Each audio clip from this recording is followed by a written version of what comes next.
I won't say I'm in love. Robyn's question. Hey. Come, baby. Yeah. You better get that right.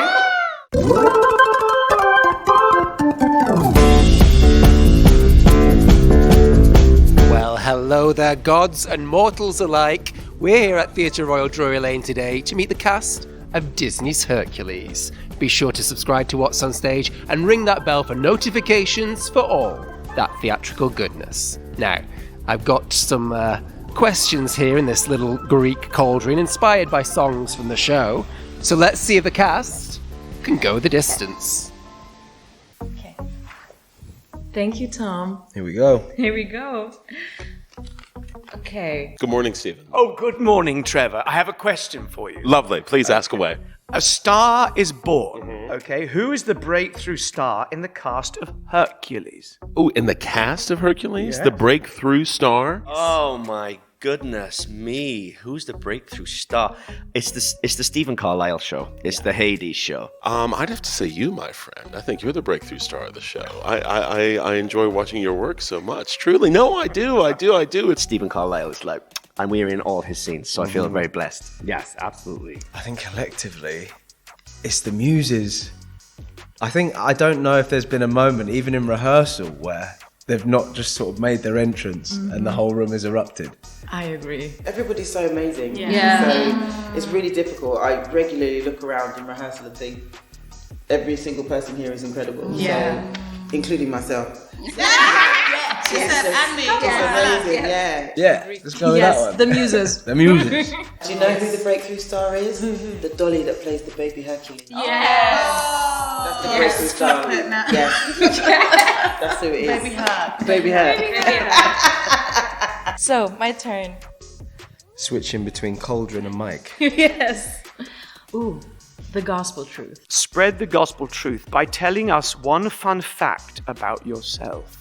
one fun fact about myself. Fun, so it can't be about like any of the things that are wrong with me. It has to be something enjoyable. Because do I have a list? There are so many. One fun fact about myself. If I wasn't an actor, I would be a blacksmith. I am Nigerian born. Hey! About myself. Okay, one fun fact about myself is that I love to go swimming in a really frozen pond whenever I get the opportunity. Wow. I kind of have always been obsessed with animation and the freedom of it, and so I'm someone who still will sit and watch the 1980s Ninja Turtle series because it was my favorite as a kid, and so that's actually quite a nice comfort of mine, to go back to a lot of these old animated series that I watched growing up. What do you think? That's Is that a pretty fun fun. fact? We should have done this in the first week of rehearsal. Exactly. Exactly. Bless my soul, Herc was on a roll, undefeated, riding high, and the nicest guy, not conceited. All right, ready? My turn. Give me that. Okay. I won't say I'm in love. Who was your secret celebrity crush growing up? Oh, this is fun. Celebrity crush. Yes. Oh my gosh. I remember having an epiphany, when you're a kid and you're just into toys. And then all of a sudden you're like, oh my God, women. And it was Belinda Carlisle singing Heaven is a Place on Earth music video. I was obsessed growing up with the Mask of Zorro. And maybe it was Catherine Zeta-Jones wielding the rapier. Yeah. I get it. Oh, I had quite a few. I would say nobody would know who this is. I would say my secret celebrity crush would be someone called Nat Wolff. There was this TV program on, I think it was Nickelodeon, called The Naked Brothers Band. First of all, I Won't Say I'm in Love is my favorite song on the show. It's my favorite song on the show. The backbeat and the chorus is everything. And it's just an absolute bop. But my secret celebrity crush, it wasn't a secret. I told everyone. I was born in the 80s, grew up in the 90s. So Boy Meets World was massive. And Topanga from Boy Meets World was everyone's crush at that point. And I carried that torch myself as well. And if it wasn't so secret, it'd just be someone like Justin Bieber. Yeah. Because we love the Biebs. What about you? It was your question. Let's do this. Okay, ready? Forget about it. Forget about it, as we say in New York. Tell us about one onstage mishap you'd rather forget about. Well, I can never find the gate for the, one of the scenes I leave quite briskly, really, and I swoop the cape and I go back to this long sort of gate thing, but I can never find the door. And I go all the way along, and it just takes all the energy out of the show.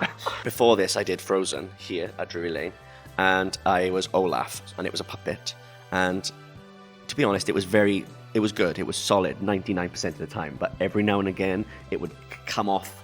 It was clipped to my body, and it would come off the clip. So he's like Olaf, right? And he's about 4 foot tall, and he's iconic, and he's doing his thing. And then once it comes off the middle clip, he's like, he's dead. You can hear kids crying. Olaf's dead. I got friend-zoned in Hamburg as Meg. Huh? Yes. How does that happen? So there's that kiss in the end, right? Yes. And I was playing with my dear colleague Hope. Yeah. Who's going to be Simba, by the way, this fall here in the West End. Lovely, lovely colleague. So I don't know what happened, but I was about to kiss him, and he just turned his cheek on me. Just look to the audience. He was a nothing, a 0, 0. Now he's a honcho. He's a hero. He hits the heights of breakneck speed. From 0 to hero. Frank is a hero. Now he's a hero. Yes, he is. Okay, next. Ready? My turn. No. No? No. Oh, shoot. 0 to hero. 0 to hero. Once again, that's 0 to hero. Who is your hero in the theatre, TV, or film industry? Oh. Well, I have an idol. Jennifer Hudson is my idol. Hey. Very strong woman. I've always admired Audrey Hepburn. Yeah, classic. Yes, but also because how she presented herself and what she did as a humanitarian. Gosh, well, growing up, it was always Michael Crawford. You know, I loved him in Some Others Do Have Him. You know, he was a fantastic physical comedian. And then he was Phantom of the Opera. He was incredible. And he was incredible in that spooky voice. And I just always thought, and I remember telling my nana growing up, I want to be like him. I want to be an actor and I want to be like him. And she said, darling, you must follow your heart. And I thought that was the best advice I ever got. That is a good one. I'm going to have to say, Craig Gallivan, ladies and gentlemen. You are my hero, brother. And then I got to work with him. I did a production of The Go-Between up in Leeds, and then 6 years later it was transferring to the Apollo in the West End, and he was to be the star. And I was offered the part, and it was just wonderful to work with him because it was, and every day it was like, I can't believe I'm on stage, you know, with the Michael Crawford. Yeah. All right, let's do a real one. My hero would be, I guess we're in the Stephen Sondheim room, right? Yes. That's our dressing room.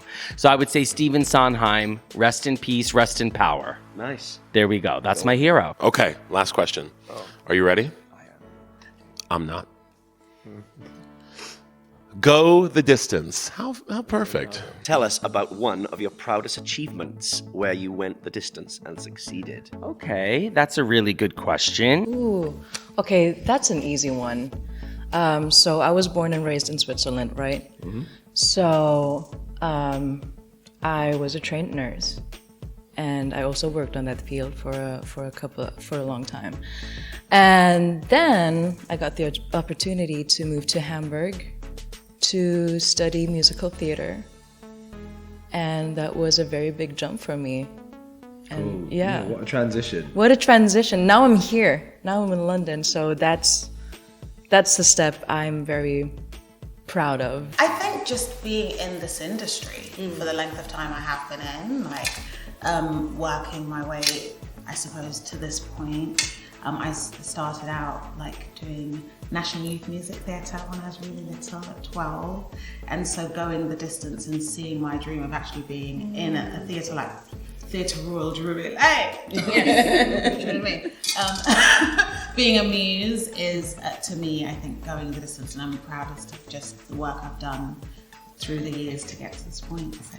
That's beautiful. Yes. Amen. Well, I mean, the first thing that comes to mind are my children. You know, they're just wonderful. You know, Phoebe and Leah, she's 3.5, and he's 2, and that was a real, massive achievement. You know, and they're just wonderful. So I'm extremely proud of them every day. I would say that it would be, I guess, coming here to the UK and doing Hercules and being here at the amazing, incredible Drury Lane. I think that's an amazing accomplishment. First West End show. First West End show, and being here with you. Nice, man. Thank you. Right? You're welcome. The West End premiere of Disney's Hercules is now up and running here at Theatre Royal, Drury Lane. As always, you can leave your thoughts about the show in the comments section down below. But please, for the love of the almighty Zeus's lightning bolts, keep it kind. And I'll see you next time for What's on Stage.